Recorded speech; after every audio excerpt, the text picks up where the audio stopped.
আর দেখুন এলিভেশনটা দেখুন, ওই দূরে খানজানি লেক দেখতে পাচ্ছেন আপনারা, ওখান থেকে আমরা এখন আসলাম। বেলপাহাড়ি, প্রকৃতি যেখানে কথা বলে আর সৌন্দর্য যেখানে নিজেই এক গল্প। শান্ত জল, পাহাড়ি ঝর্ণা, এ এক অনবদ্য অনুভূতির আমন্ত্রণ, যেখানে প্রতিটি পদক্ষেপে অপেক্ষা করে এক নতুন আবিষ্কার। আকাশ আর মাটির মিলনে সৃষ্টি হয় এক স্বপ্নের মতন মুহূর্ত। প্রকৃতির সাথে একাত্ম হতে চলুন ঘুরে দেখি বেলপাহাড়ি। ব্রেকফাস্ট করে রিসোর্ট থেকে চেক আউট করে আমরা ডিসাইড করলাম আগে জিনিসগুলো নতুন হোমস্টে বা রিসোর্টে রাখবো। তো আমরা খুঁজলাম এখানে লোকালে। তো আমাদের রিসোর্ট থেকে অ্যারাউন্ড 1.5 কিলোমিটার্সের ডিস্টেন্সে এই রিসোর্টটা আমরা পেলাম। এটা একটা হোমস্টে, রিসোর্ট না, রিসোর্ট বললে ভুল হবে, এটা একটা হোমস্টে। এখানে আমরা রুমটা নিলাম যেটা হলো 3 বেড রুম, মানে 3 জন থাকতে পারে। আর রেন্ট নিল 900 টাকা। রিসোর্টের ডিটেলটা আপনাদের দিয়ে দিই। রিসোর্টের নাম হচ্ছে অঞ্জলি ভবন ফ্যামিলি হোমস্টে। তো এখানে নিচে নম্বর দেওয়া আছে 6294123880। এবার এখান থেকে আমরা আজকের যাত্রা শুরু করব। প্রথমে আমরা যাচ্ছি খানজারানি লেক। খানজারানি লেক এখান থেকে অ্যারাউন্ড 5.6 কিলোমিটার। কত সম্রাট এখান থেকে খানজারানি লেক? 7.5 কিলোমিটার। ওইটা আমাদের প্রথম ডেস্টিনেশন। ওখানে গিয়ে দেখি, তারপরে টাইম হিসেবে নেক্সট ডেস্টিনেশন আমরা সিলেক্ট করব। তো আমাদের ফেলো রাইডার সম্রাট, জিজ্ঞেস করি সম্রাট তোর কেমন লাগছে আপনার? মারাত্মক মারাত্মক। তো কালকে আমার মনে হয় তুই লংগেস্ট রাইড করলি এত দূর। 210 কিলোমিটার। 210 কিলোমিটার। আর প্রথম স্টপ কততে দিয়েছিলিস? প্রথম দিয়েছিলাম 121। বেশ, দাদা চলে এসছে, দুটো হেলমেট এসে গেছে, আমার হেলমেটটা উপরে আমরা নিয়ে নিচ্ছি। তো চলুন যাওয়া যাক খানজারানি লেক।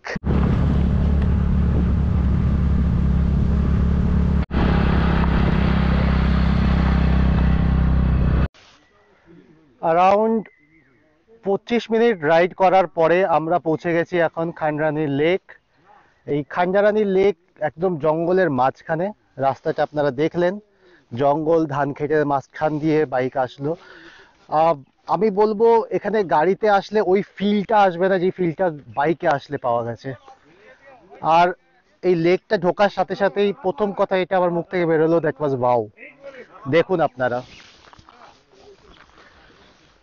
চারিদিকে জঙ্গল, পাহাড় আছে ওইখানে, মাঝখানে লেক, এখানেও জঙ্গল, এখান দিয়ে নিচে নামার জায়গা আছে।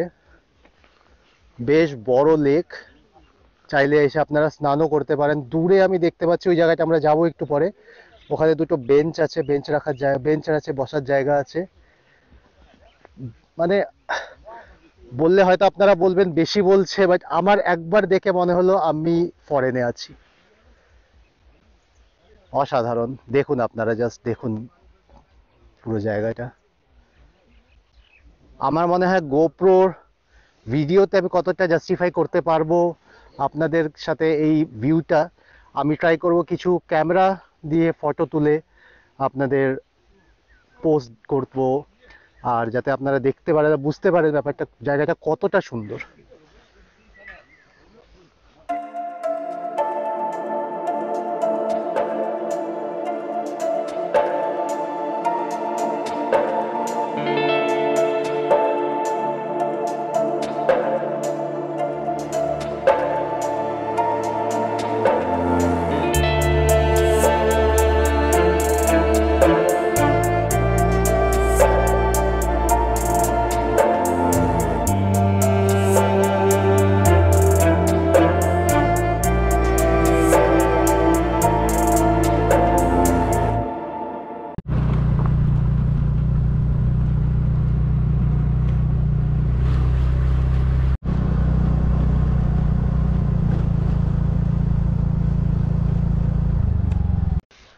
খানজারানি লেক থেকে around 20 minute proper of ride করে আমরা গাডরাসেনি হিল অ্যান্ড কেভে পৌঁছে গেছি। রাস্তাটা পুরোটাই অফ রোড, আপনারা যেরকম দেখলেন। যারা অফ রোড করতে ভালোবাসে তাদের জন্য ideal place, I will say. জঙ্গলের মাঝখান দিয়ে পুরোটা অফ রোড এরিয়া। আর বাইক যদি ভালো থাকে, যেরকম আমাদের Himalayan this is made for off roading, এটাতে কোনো প্রবলেম হয়নি। স্কুটিতে আমরা একটা ভুল করেছি, আমি ভিডিও ফুটেজ করার জন্য ভুল করে স্কুটির পিছনে বসে গেছিলাম, তো স্কুটিতে একটু প্রবলেম হচ্ছিল, কিন্তু তাও পৌঁছে গেছি, মানে খুব একটা প্রবলেম হয়নি, সকালে একটু আওয়াজ করছিল। তো এইবার আমরা এই যে এই রাস্তাটা দিয়ে আমরা উপরে উঠবো একদম হিল টপে। তো চলুন ট্রেক করা যাক গাডরাসেনি পাহাড়। জায়গাটা দেখুন, পুরোটাই জঙ্গলের মাঝখান দিয়ে, পুরো রাস্তায় জঙ্গলের মাঝখান দিয়ে, আর ঘুরে ঘুরে উপরে উঠবে। এলিভেশন ভালোই আছে, আমি আপনাদের এখান থেকে দেখাচ্ছি, এলিভেশনটা দেখুন, বেশ এলিভেশন আছে এখান থেকে। এই যে এইটা রাস্তা, এই দেখো এই রাস্তা উঠে যাচ্ছে উপরে, এলিভেশন বেশ অনেকটাই কিন্তু এখান থেকে। সম্রাট, কেমন লাগছে জঙ্গলের মাঝখান দিয়ে ট্রেকিং? উঠছি, যদিও ক্লাইম্বিং শুজ নেই, রাইডিং শুজ, ঠিক আছে চলে যাবে, চালিয়ে নিচ্ছি আমরা। যত আগে বাড়ছি এলিভেশন আরো বেড়েই চলেছে, আর রাস্তা অত সরু আর খারাপ হয়ে যাচ্ছে। আপনারা উপরে থেকে আসছেন, কেমন লাগলো আপনাদের? খুব ভালো লাগলো। এই দেখুন আপনারা 90 ডিগ্রি ইনক্লিনেশন, এটা অলমোস্ট 90 না হলেও 80 ফর শিওর। এই এখন উঠতে হবে, উপরে গিয়ে একটা মন্দির দেখতে পাচ্ছি, চলুন দেখা যাক। এটা একটা মন্দির এখানে দেখুন আপনারা, আমি আর মন্দিরের ভিতরটা ঢুকবো না, বাইরের থেকে আপনাদের দেখিয়ে দিই। পুজো হচ্ছে ভিতরে, শ্রীকৃষ্ণর মন্দির, জয় শ্রীকৃষ্ণ। অ্যারাউন্ড 5-7 মিনিট ট্রেক করার পরে এই মন্দিরটাতে আমরা পৌঁছালাম। অবস্থা দেখুন সবার, আমি টাল খাচ্ছি রীতিমতো। সম্রাট টাল খাচ্ছে। ওরও আরো উপরে উঠেছি উঠে। এখানে এরপরে আর একটু ট্রেকিং আছে, তারপরে ফাইনাল টপ পয়েন্ট। এই রাস্তাটা আরো কঠিন, একদম পাথর পাথর বেয়ে বেয়ে উপরে উঠতে হচ্ছে। চলুন টপ পয়েন্টে গিয়ে দেখি। এই দেখুন রাস্তা, আর রাস্তা বলা যায় না এটাকে, এটা পাথর, পাথর কেটে দিয়েছে, কেটে কেটে উপরে রাস্তা হয়ে গেছে। এইটা আমার মনে হয় পুরো ট্রেকের টাফেস্ট এরিয়া, যেখান দিয়ে আমি এখন যাচ্ছি। আর কত রে? আচ্ছা, আরো আছে? আয় এখনো 100 মিটার মতন আছে। চলো। 30 মিনিট মতন ট্রেক করে, মাথার ঘাম পায়ে ফেলে, এই পাথরের রাস্তা এদিক ওদিক লাফিয়ে ফাইনালি আমরা উঠে গেলাম টপ পয়েন্টে। আর এখানে ছিল এই আশ্রমটি, যদিও আমরা যখন পৌঁছেছিলাম আশ্রমটি বন্ধ ছিল, তো আমরা আশ্রমের ভিতরটা দেখতে পাইনি। এই টপ ভিউ পয়েন্ট থেকে আপনারা দেখুন ভিউটা, অসাধারণ লাগছে। চারিদিকে যতদূর আমি দেখতে পাচ্ছি জঙ্গল, দেখুন আপনারা। ওই দূরে খাঙ্গানি লেক দেখতে পাচ্ছেন আপনারা, ওখান থেকে আমরা এখন আসলাম, আর এই হচ্ছে ভিউ এদিককার।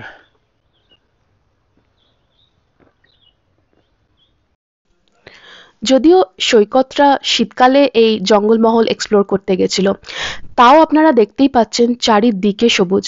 একবার ভাবুন তাহলে, যদি আপনারা বর্ষাকালে প্ল্যান করছেন বেলপাহাড়ি যাবার, তাহলে সাক্ষী থাকবেন এক অপূর্ব সবুজের সমারোহ দেখতে।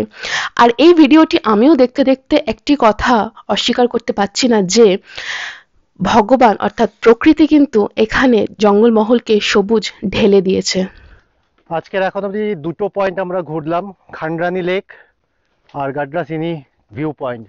অসাধারণ, দুটোই মাস্ট ডু অ্যাক্টিভিটি। কালকে আমরা যেখানে গেছিলাম আমি বলেছিলাম ক্যান ডু অ্যাক্টিভিটি, ওই দুটো not a must do, but এই দুটো মাস্ট ডু অ্যাক্টিভিটি। আর আপনারা যদি বেলপাহাড়ি আসেন, আমি বলবো এই দুটো ভিউ পয়েন্টই আপনারা দেখবেন, প্রথমে খান্ডরানি আর তারপরে গাডরাসিনি।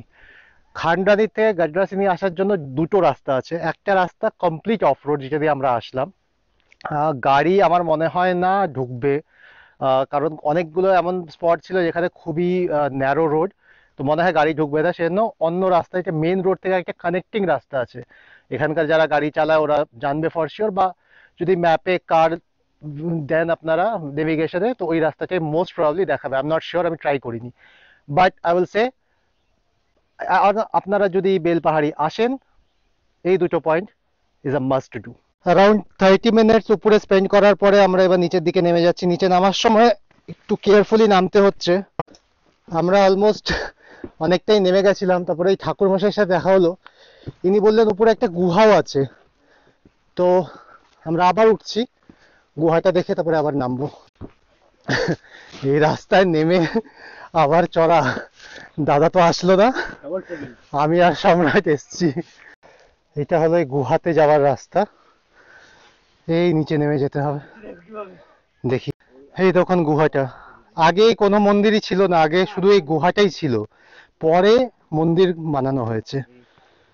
এই জায়গাটা হলো ভোলেনাথ শিব ভগবানের মূর্তি, আর এইখানে মা দুর্গার মূর্তি এখানে আছে। এই দেখুন, এইটা কেউ, এখানে ঠাকুরমশাই যেরকম বললেন আষাঢ় মাসের দ্বিতীয় শনিবার এখানে মায়ের পুজো হয়, আর তখন বলিও হয় এখানে। আমরা যেই ভুলটা করেছিলাম আপনারা করবেন না। দেখুন এই রাস্তাটা এখান থেকে আসছে, এসে দুটো রাস্তা এখানে ডিভাইড হয়ে যাচ্ছে, একটা এই আশ্রমের দিকে বা মন্দিরের দিকে চলে যাচ্ছে, আর এই দিকে নিচে নেমে যেতে হবে গুহা, যেটা আপনাদের দেখালাম এখন। তো এই রাস্তাটা নিচে নেমে গেলে গুহাটা আপনারা দেখতে পাবেন। এটা অনেকেই মিস করে যায়, এটা আমরাও মিস করে গেছিলাম।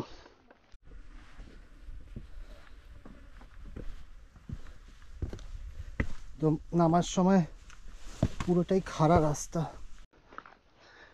রাস্তাটা কিন্তু দারুণ লাগছে দেখতে, কষ্ট যতই হোক সার্থক উপরে ওঠা আর এই রাস্তা দিয়ে আবার নামাটা খুবই টাফ বলবো আমি, কারণ এই যে ছোট ছোট পাথর, এগুলোতে পা পড়লেই পা স্কিড করছে। তো চেষ্টা করছি আমি এই বড় পাথরগুলোতে পা দিয়ে নামতে, যাতে স্কিড না হয়। নামতে মোটামুটি কত লাগলো, মেবি 5 to 7 মিনিটস নামতে আমাদের লেগেছে। হ্যাঁ মানে সময় কম লেগেছে, কিন্তু এফর্ট অতটাই লেগেছে, কারণ আমি যেরকম দেখালাম নামার সময় রাস্তাটা স্টিপ আর ছোট ছোট স্টোনস ছিল যেগুলোতে পা স্লিপ করছিল, স্কিড করছিল। আর নামার সময় আমার দেখা হয়ে গেল স্যারের সাথে, স্যার আয়কর বিভাগে কাজ করেন, উনি বললেন এখানে গাড়িও নিয়ে আসা যায়, যেরকম আমি বললাম আমরা তো বাইক নিয়ে এসেছি অফ রোড দিয়ে, গাড়ির রাস্তাও আছে।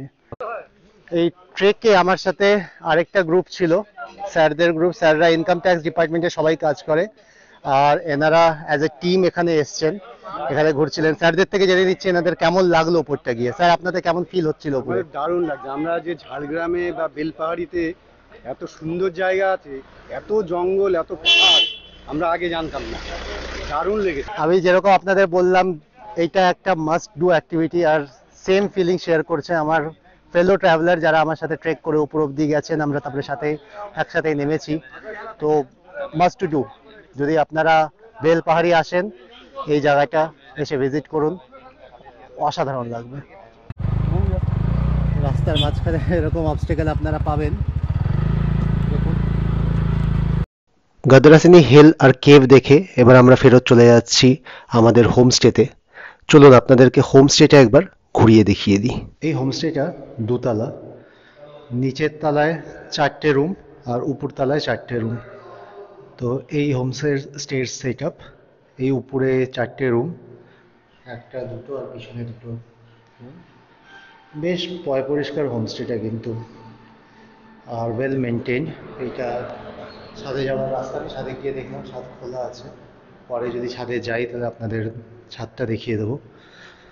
আর এইটা হলো ফার্স্ট ফ্লোর, গ্রাউন্ড ফ্লোরে এরকম 4টে রুম আছে। চলুন দেখি ছাদটা দেখি, যদি খোলা থাকে তাহলে ছাদে গিয়ে একবার ছাদ থেকে বাইরের ভিউটা কেমন সেটা দেখা যাবে।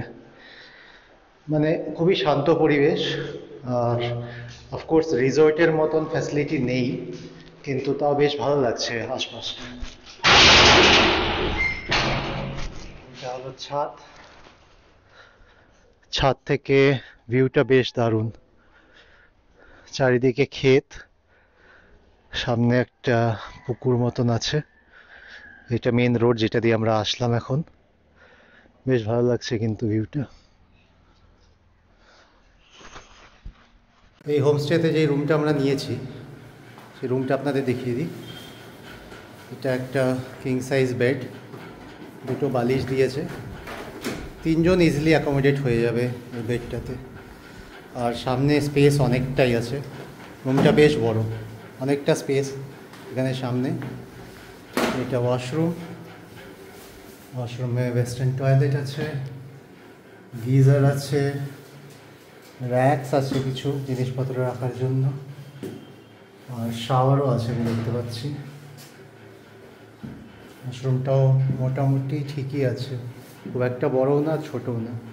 ওয়াশরুমের ঠিক বাইরে ওয়াশ বেসিন, আর এই দেখুন জানলা দিয়ে পিছনে একটা বাগান, বাগানের ভিউ বেশ ভালো, রুমটা বেশ পরিষ্কার। আজকের লাঞ্চ আমরা যে হোমস্টেতে আছি ওখানেই অর্ডার দিয়ে দিয়েছিলাম, ওনারাই বানিয়ে দিয়েছে, বাড়ির বানানো খাবার একদম। যেই হোমস্টের যে কেয়ারটেকার সে নিজের বাড়ির থেকেই বানিয়ে নিয়ে এসছে। তো দেখুন লাঞ্চে কী কী আছে। লাঞ্চে আছে ভাত, এটা ডাল, বেগুন ভাজা, এটা আলু কপির তরকারি, মিক্স ভেজ, আলু কপি না মিক্স ভেজের তরকারি, আর আমরা যেটা ওঠা একবার হাত দিয়ে, আর আমরা বলেছিলাম মাছের কালিয়া করতে, তো মাছ এটার সাথে কিছু স্যালাড আইটেম দিয়েছে। খারাপ না, ভাতগুলো একটু মোটা কিন্তু ঠিক আছে, খেতে খারাপ লাগছে না। দ্রুত গতিতে খাবার সেরেই আমরা বেরিয়ে পড়লাম ধাঙ্গি কুসুম ওয়াটারফলের দিকে। মোটামুটি 30 মিনিট মতো রাইড করে আমরা পৌঁছে গেছি ধাঙ্গি কুসুম ওয়াটারফল। রোড ঠিকই ছিল, রোড খারাপ ছিল না, গ্রামের মধ্যে দিয়ে ছিল, তো খুব একটা জোরে আমরা চালাতে পারিনি বাইক একদমই আস্তে চলেছে। মেন রোডে গাড়ি পার্ক করে আমরা অ্যারাউন্ড এখন 30 মিটার মতন ভিতরে হেঁটে এসেছি। এখানে কিছু দোকান আছে, আপনারা দেখুন, পাথরের জিনিসপত্র,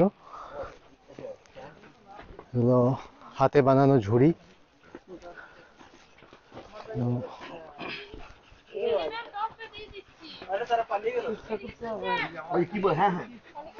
এখানে একটা চায়ের দোকানও আছে।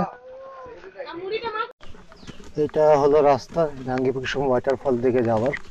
এখানে অনেক টুরিস্ট আছে, তার মানে এই জায়গাটাই মেন টুরিস্ট অ্যাট্রাকশন বেলপাহাড়ির। চলুন দেখি কিরকম ওয়াটারফল। এখন শীতকাল, জলের সম্ভাবনা খুব একটা নেই, আশাও আমি খুব একটা করে যাচ্ছি না, বাট যতটা দেখা যায় আর কি। এটা মানে বর্ষাকালে এই নালাটা দিয়ে জল আসে ফর শিওর। আর এই মাঝখান দিয়ে একটা পাথরের ব্রিজ মতো না হয়ে গেছে, এই দেখুন পুরো রাস্তাটাই কাঁচা রাস্তা, মাঝে সাঝে একটু পাথর আছে, একটু ইনক্লিনেশন আছে, পাথরের রাস্তা দিয়ে উপরে উঠে যেতে হবে। এটা একটা ভিউ পয়েন্ট, এখানে একটা শিবলিঙ্গ রাখা আছে। এখান থেকে দূরে আমি জলের আওয়াজ শুনতে পাচ্ছি, তার মানে কিছুটা হলেও ঝর্ণাতে জল আছে। এই হলো সেই ধাঙ্গি কুসুম ঝর্ণা। চলুন আপনাদের নিচে নিয়ে গিয়ে নিচের থেকে দেখাই।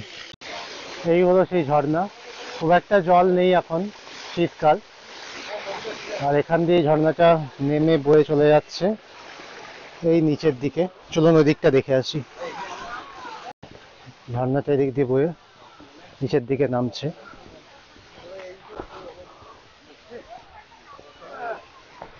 এখানে এখানে ওখানে আরেকটা স্টেপ আছে, সেকেন্ড স্টেপ, আর তারপরে গিয়ে জঙ্গল হয়ে বেরিয়ে যাচ্ছে।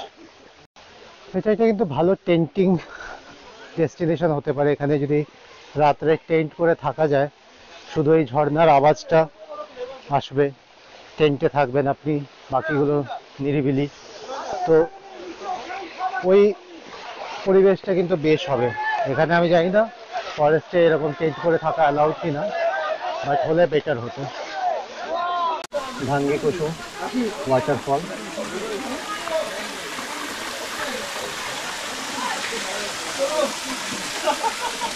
আগের যদি আমাকে জিজ্ঞেস করেন is it a must visit location, আমি বলবো মাস্ট ভিজিট তো না, but good to go or good to have in your list, কারণ আহামরি কিছু ব্যাপার নেই। ঠিক আছে, একটা অফ ট্রেকিং আপনাদের হয়ে যাবে যারা আসবে, জল আছে, একটা ঝর্ণা আছে, পাহাড় আছে, এই আর কি। টাঙ্কি কুসুম করে আমরা এই ফিরে আসলাম আমাদের হোমস্টেতে। ওখান থেকে অ্যারাউন্ড ওই সেম 30 মিনিটস লাগলো। বেলপাহাড়িতে অ্যারাউন্ড যে 1.5 দিন আমরা কাটালাম, কালকের আধা দিন আর আজকের পুরো দিন। আমি বলবো Belpahari is a must visit location. যারা বাইক নিয়ে আসবেন তাদের জন্য প্রচুর জায়গা আছে যেখানে অফ রোড করতে পারবেন, বাইক নিয়ে ঘুরতে পারবেন। তো যদি আপনারা বেলপাহাড়ি আসতে চান আর রিকমেন্ডেশন চাইছেন, I will say yes, you can definitely come to Belpahari. আর জায়গাগুলো আপনারা দেখেছেনই। আপনাদের এই জায়গাগুলো যে আমি দেখেছি তাছাড়াও অনেক আরো জায়গা আছে এখানে আমরা যাইনি, আপনারা চুজ করতে পারেন। আমরা মেন পয়েন্টগুলো কভার করেছি, তাছাড়া অন্য পয়েন্টসও আছে যেখানে আপনারা চাইলে যেতে পারেন। তো এই ছিল আমাদের আজকের ব্লগটাকে আমি আজকে এখানেই এন্ড করছি। আপনারা প্লিজ একটা কমেন্টের মাধ্যমে আমাদের জানাবেন এই বেলপাহাড়ি ব্লগ কেমন লাগলো আপনাদের। আর যদি কোনো ইমপ্রুভমেন্ট এরিয়া থাকে সেটাও আপনারা কমেন্টের মাধ্যমে জানাবেন। আর যদি এখনো এই আমাদের চ্যানেলটাকে সাবস্ক্রাইব না করে থাকেন, I will request please go head and subscribe the channel, so that আমরা আরো মোটিভেশন পাই আরো নতুন ব্লগ, নতুন জায়গা কভার করার, আপনাদের সামনে নতুন ব্লগ নিয়ে আসার, আর আরো ইনফরমেশন শেয়ার করার। So thank you so much for being there with us till the end. See you in the next vlog.